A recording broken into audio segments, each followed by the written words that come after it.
happy and healthy yearful.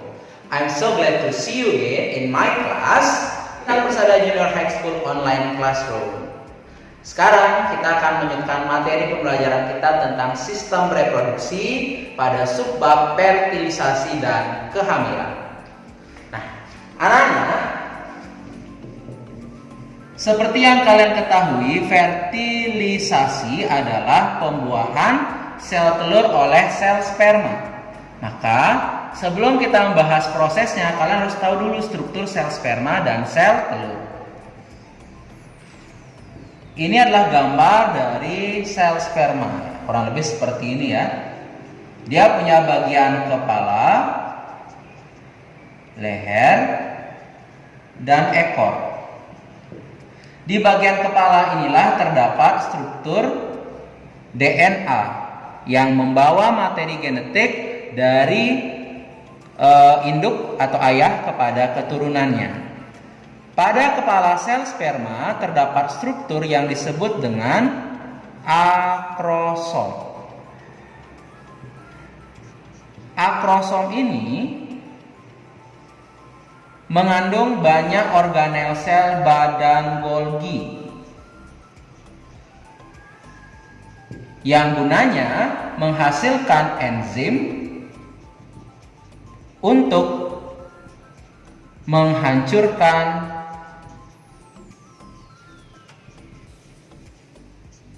lapisan sel telur.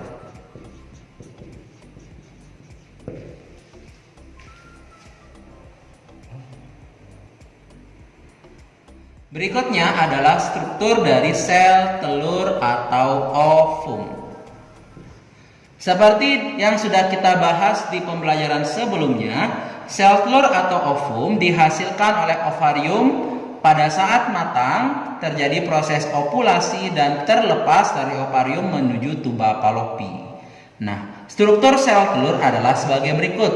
Dia punya inti, sel intinya dibungkus oleh membran plasma.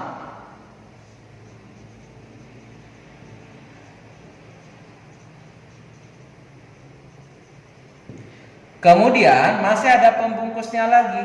Pembungkus yang lebih di luar namanya zona pellucida.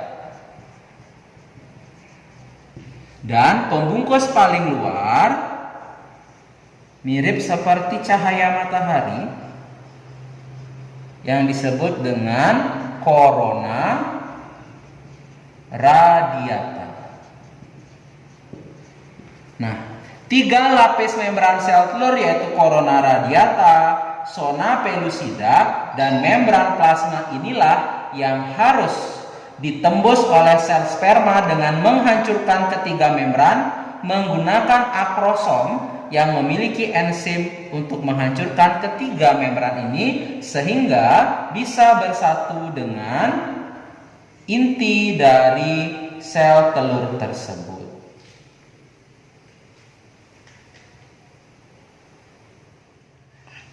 Nah, dalam sebuah fertilisasi ada kemungkinan satu sel telur dibuahi oleh satu sel sperma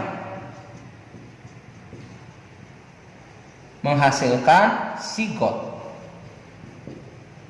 Ada kemungkinan satu sel telur dibuahi oleh satu sel sperma tapi pembelahannya tidak normal. Pembelahan selnya tak normal, maka berkembang menjadi anak kembar identik. Sama antara kedua anak kembar tersebut. Yang ketiga, ada kemungkinan sel telur, satu buah sel telur bertemu lebih dari satu sel sperma. Maka yang muncul adalah anak kembar tidak identik. Sekali lagi, satu telur, satu sperma menghasilkan satu buah sigot atau satu anak. Bisa satu telur, satu sperma, tapi dengan pembelahan tak normal menghasilkan anak kembar yang identik sama persis. Atau satu telur bisa saja dibuahi oleh lebih dari satu sel sperma, maka hasilnya anak kembar tapi tidak identik. Nah, sekarang kita lanjutkan membahas perkembangan dari embrio. Setelah fertilisasi terjadi di mana sel telur bertemu dengan sel sperma, hasilnya adalah sigot.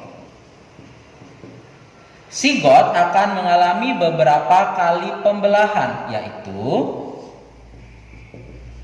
sigot akan membelah ratusan dan jutaan kali, membentuk struktur seperti buah anggur dengan banyak sel, tapi bergabung menjadi satu, yang disebut dengan morula.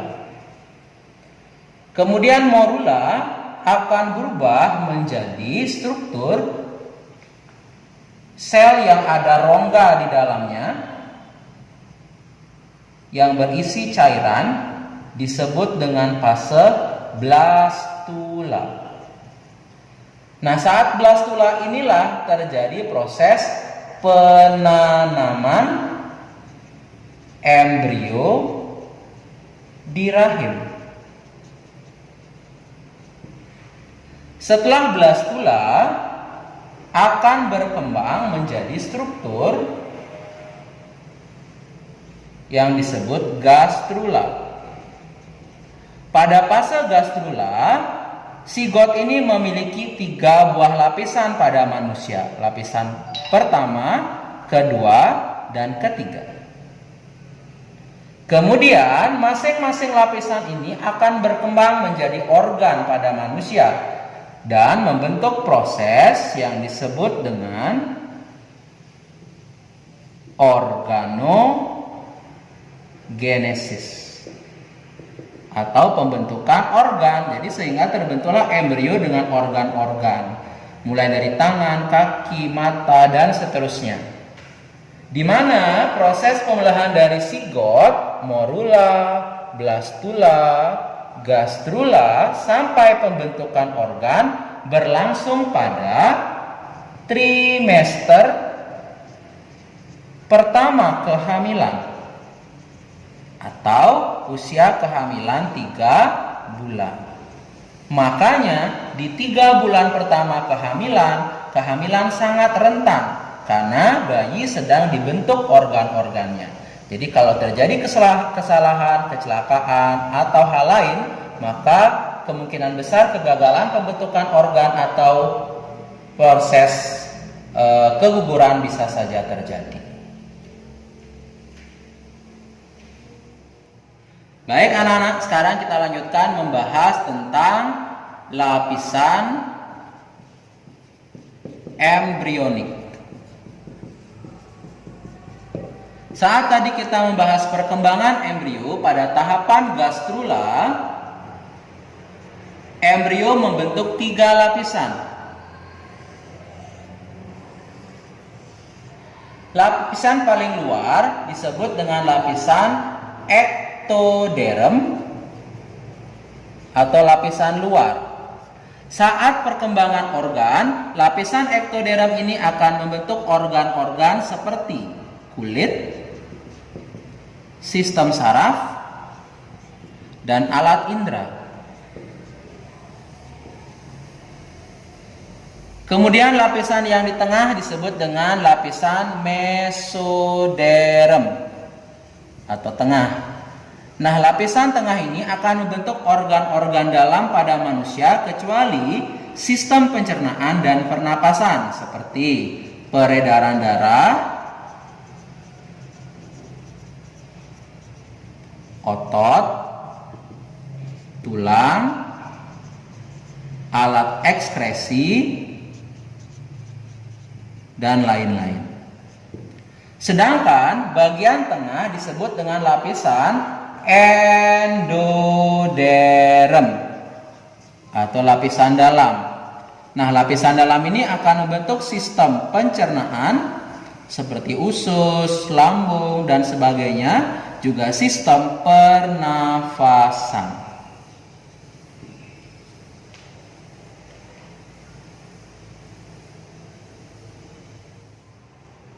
Berikutnya kita membahas tentang kehamilan. Setelah sel telur dibuahi oleh sel sperma, kemudian terbentuk sigot, kemudian sigot berkembang menjadi blastula dan tertanam di dalam endometrium atau dinding rahim, berarti dalam tubuh wanita terjadi proses kehamilan yang perkembangan embrio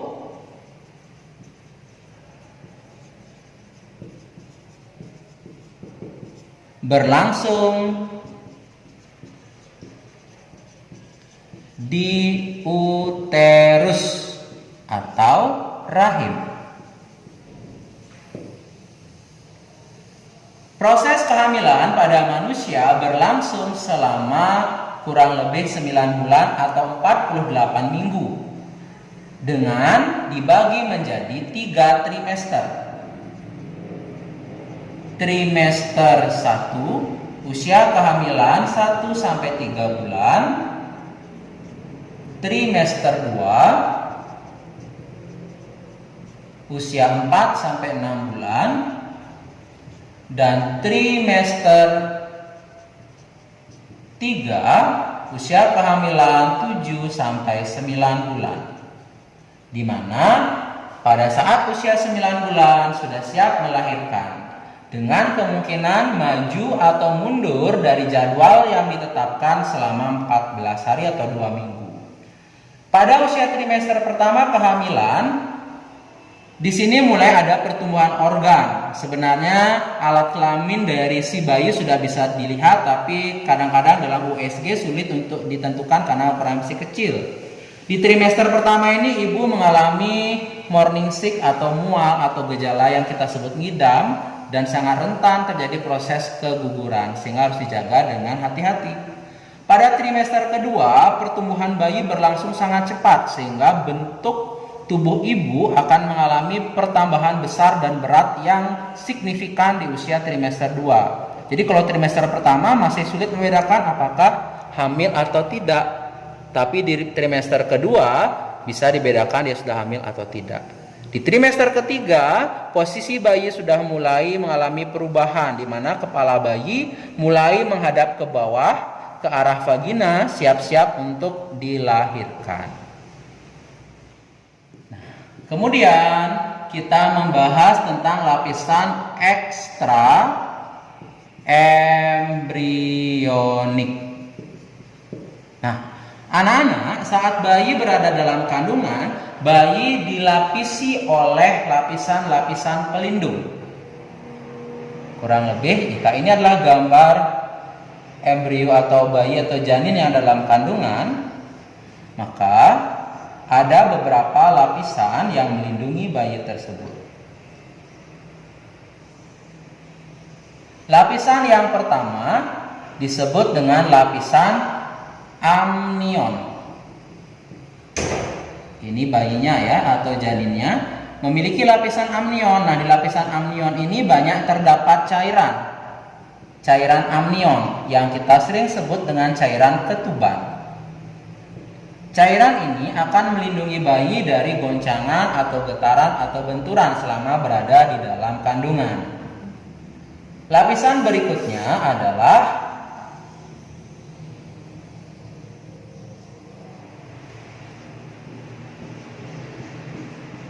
lapisan korion.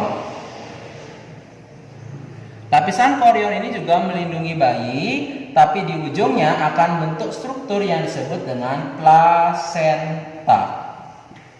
Plasenta ini merupakan tempat pertukaran darah bayi dan darah ibu. Jadi, darah ibu yang membawa zat makanan dan oksigen melewati plasenta dikirim ke bayi. Bayi tidak bisa dia mengedarkan darahnya sendiri karena jantung gininya belum aktif, tubuhnya belum aktif, hati dan lain belum aktif. Sehingga semua disuplai oleh ibu lewat plasenta, nanti sisa metabolisme bayi dikembalikan lagi dan dikirim lagi ke plasenta. Kemudian lapisan berikutnya di sini ya, namanya saccus pitellinus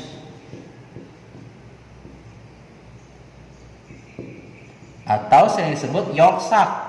Kalau misalnya di hewan sering disebut dengan kuning telur yang berisi cadangan makanan kepada bayi atau embrio selama plasenta belum terbentuk. Kemudian di sini yang terakhir ada allantois.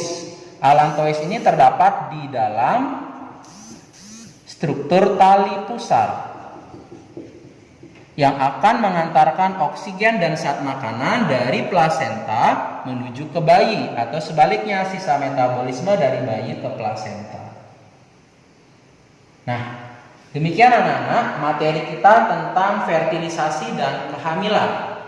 Untuk lebih menariknya dan lebih jelasnya dengan ilustrasi gambar yang lebih bagus, berikut ini Mister akan berikan kalian video tentang fertilisasi dan kehamilan. Silahkan disaksikan. Fertilisasi dan perkembangan embrio.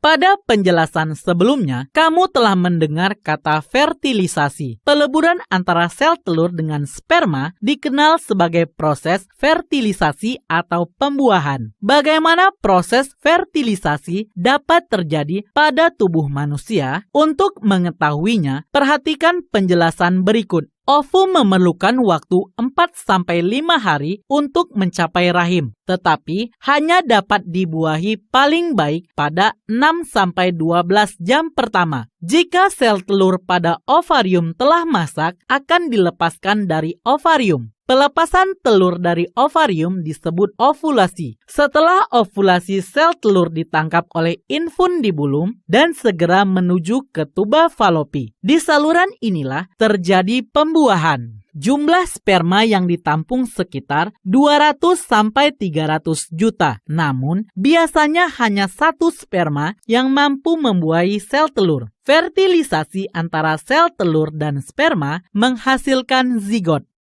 Pada hari keempat, zigot sudah menjadi segumpal sel atau morula. Pada hari ketujuh, gumpalan sel tersebut sudah tersusun menjadi selapis sel yang mengelilingi suatu ruangan yang berisi sekelompok sel di dalamnya atau blastula. Lapisan sel bagian luar akan berkembang menjadi ari-ari atau plasenta dan selaput janin. Sedangkan kelompok kecil bagian dalam akan tumbuh menjadi janin. Zigot akan terus bergerak dari saluran telur ke uterus. Sejalan dengan waktu, zigot mengalami pembelahan sel. Setelah sampai di rahim, gumpalan sel tersebut akan melekat pada selaput lendir rahim dan mulai membenamkan dirinya di dalam selaput lendir atau nidasi. Zigot yang telah berada di rahim akan terus tumbuh dan berkembang menjadi embrio. Di dalam rahim, embrio mendapat makanan dari tubuh induk melalui plasenta atau ari-ari. Masa embrio atau masa kehamilan manusia sekitar 9 bulan 10 hari. Bila bayi sudah siap dilahirkan, otot-otot pada rahim berkontraksi secara teratur dan mendorong bayi keluar dari rahim melalui vagina. Embrio di dalam rahim dilindungi selaput pembungkus yaitu amnion, korion, kantong kuning telur atau saccus pitellinus, dan allantois.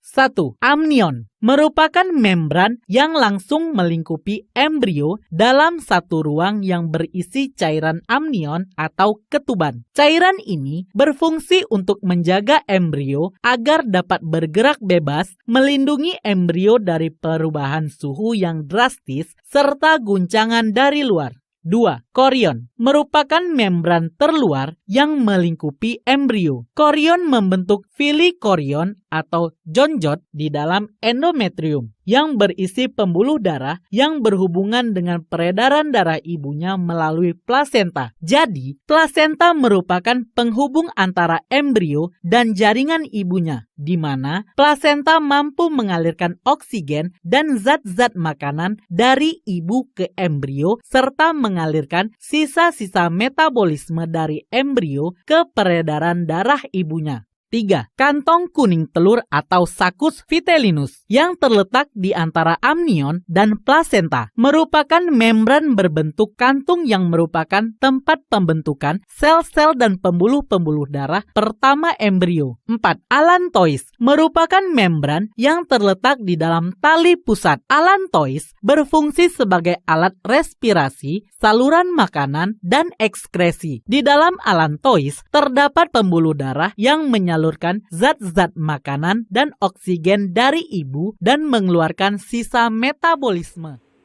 Demikianlah penjelasan tentang sistem reproduksi, subbab, fertilisasi, dan kehamilan. Semoga kalian bisa mengerti dengan penjelasannya. Sekarang saatnya kalian mengerjakan soal-soal yang dikirim lewat Google Form atau quizzes.